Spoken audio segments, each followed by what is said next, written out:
성명서를 읽어드립니다. 6일 지방선거 부산시장 후보 기후, 탈핵, 환경, 에너지 전환 분야 정책 제안에 대한 답변 공개.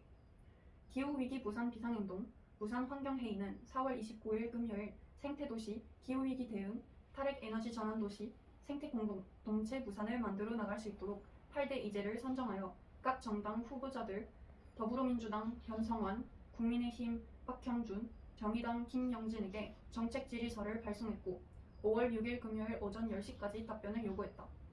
기후위기 부산 비상행동 부산 환경회의는 각 후보들의 질의서를 받고 정책의 수용 여부를 판단하여 정책협약과 간담회를 진행했다. 기후위기 부산 비상행동 부산 환경회의가 제시한 8대 이제와 공약 이행 정책 집행 여부 공유 및 검증을 전부 수용한 후보는 정의당 김영진 후보였다. 4월 13일 금요일 오후 1시 30분 협약식에서 김영진 후보는 기후위기 대응 에너지 전환을 위해서 2030년까지 사회연대기금 1조를 마련, 고리 2호기 수명 연장 금지와 고준위 방사성 배기물 관리 기본계획안을 절회, 신재생에너지 확산을 위한 부산에너지공사 설립, 기후에너지 총괄부서 개편을 약속했다. 더불어민주당 변성환 후보는 부서 이동 및 통합 문제는 검토가 필요하다고 기후환경에너지 총괄부서 개편을 부분 수용했다. 나머지 이제들과 정책 집행 여부 공유 및 검증을 수용했다. 4월 13일 금요일 오후 2시 30분에 진행된 협약식에서 변성환 후보는 부울경 800만 시도민의 생명과 안전을 위해서 고리원전 2호기 수명 연장에 반대한다는 입장을 분명히 하였다. 국민의힘 박형준 후보는 기후위기, 낙동강, 해양 이제만 수용을 하고 나머지 분야와 정책 집행 여부 공유 및 검증을 부분적으로 수용하였다. 먼저 탈핵 분야에서 고리 2호기 수면 연장은 시민의 안전과 이익을 고려하여 결정할 문제이며 이미 패러 결정이 된 1호기는 해체 기술 확보를 통한 안전한 폐쇄로 가야 한다고 부분 수용해 이유를 밝혔다. 에너지 전환 분야에서는 취지에는 충분히 공감하지만 조례 제정과 센터 설립, 전담 기구 신설은 면밀한 검토가 필요한 사항이라고 부분 수용해 이유를 밝혔다. 총괄 분야에서 선제적인 시의 기후변화 대응 노력은 당연하나 부서 통합 및 조직 개편은 면밀한 검토가 필요한 사항이라고 부분 수용의 이유를 밝혔다. 대기질 분야에서 미세먼지 저감 정책에 대한 것은 공감하지만 항만의 경우 해수부와 항만공사의 영역으로 시 차원에서는 초당적 협력이 필요하다고 밝혔다. 공원 녹지 분야에서도 공원 관리의 지경 및 조직 신설은 면밀한 검토가 필요한 사항이라는 의견을 제시했다. 또한 정책 집행 여부 공유 및 검증에서도 제한 정책 및 공약의 시급함은 이해가 되지만 1년 단위로 성과가 나오기 쉽지 않은 부분이 존재한다는 이유를 밝히며 공유와 검증도 부분 수용을 했다.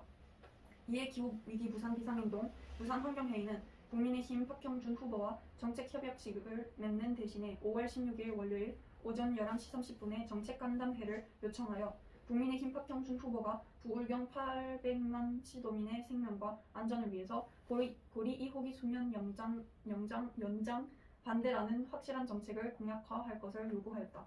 또한 노후원전의 수명 연장이 경제성이 없음을 면밀히 검토해 줄 것을 촉구하였다. 기후위기 부산 비상행동 부산 환경회의는 이번 정책 질의와 협약식 간담회를 통하여 확인된 생태도시, 기후위기 대응, 탈핵 에너지 전환 도시, 생태공동체 부산의 각 정당별 비전을 부산 시민들에게 공유하여 정책 선거가 될 수 있도록 안내할 것이다. 또한 각 정당의 후보들이 공약 이행과 정책 집행 여부를 검증하는 데 최선을 다할 것이다. 끝. 부산위기 부산 비상행동 부산 환경회의 2022년 5월 16일. 우선 여쭤보고 싶은 거는 이 8대 이제가 정확히 어떤 것이 있는지 알고 싶습니다. 네, 8대 이제는 저희가 일반 다 논의하면서 결정하는 거고요. 다 정책성 내용을 받아가지고 정리를 하는 이제입니다. 첫 번째로는 탈핵, 그리고 두 번째 이제는 기후위기, 세 번째 이제는 에너지 전환, 네 번째는 총괄부서 변경, 그리고 다섯 번째 이제는 대기질, 그리고 공원 녹지, 낙동강, 해양 순으로 8대 의제를 선정하였습니다. 네, 감사합니다. 그 다음에 이해를 못하는 단어들이 좀 있는데요. 일단 그 총괄부서 개편 이 표현은 잘 모르겠습니다. 그러니까 총괄부서가 어떤 거냐면은 각 부서마다 역할이 따로 있잖아요. 네. 예를 들어서 환경과는 환경만 하고 건설과는 건설과만 하고 예를 들어서 수송과 관련된 과는 수송만 하고 물류에 관련된 물류에 대한 것만 하는데 기후위기 대응을 위해서는 모든 분야에서의 과들이 같이 해야 되는 업무들이 있는 거예요. 가령 자동차를 관리하는 과에서는 그 자동차에 쓰이는 화석 연료가 감축을 해야 되잖아요. 그런 경우에서는 다 이 그렇듯이 건물에서도 에너지 사용을 줄여야 되는 그런 것도 있어서 모든 과에서 그 온실가스를 감축해야 하는데 그거를 다 통합해가지고 다 한꺼번에 챙기는 부서가 있어야 된다라고 하는 겁니다. 그러니까 기후 위기 대응 에너지 전환을 위해서는 이런 전체를 챙기는 큰 힘있고 강한 부서가 있어야 된다라고 해서 이렇게 할 때 이제 뭐 총괄이라고 하는 한자를 어려운 한자를 써서라도 이렇게 네, 공약을 한 내용입니다. 네. 그리고 취지에는 충분히 공감하지만 조례 제정과 그 조례가 뭔지 모르겠습니다. 조례는 법입니다. 일종의 법인데 우리가 한국의 법에는 가장 높은 법이 헌법이거든요. 헌법 밑에 국회에서 정하는 법률이 있습니다. 그리고 지방의회에서 정하는 그 법이 이름이 조례입니다. 그러니까 지방의회에서 정한 법이라고 볼 수 있죠. 네. 그리고 전담기구는요? 그러니까 아까 총괄이랑 조금 비슷한데 전담기구 신설은 그 가령 에너지 전환을 정확하게 이것만 하는 부서도 필요하다는 겁니다. 가령 아까 총괄적으로 다 챙겨야 되는 부분도 있지만은 그 에너지 전환에 대해서 좀 스페셜한 사람들이 모여가지고 정책을 만들고 행정을 해야지 또 그렇고 어떤 부분은 굉장히 좀 집중해서 하는 부서도 있어야 되고 다 챙겨야 되는 부서들도 있거든요.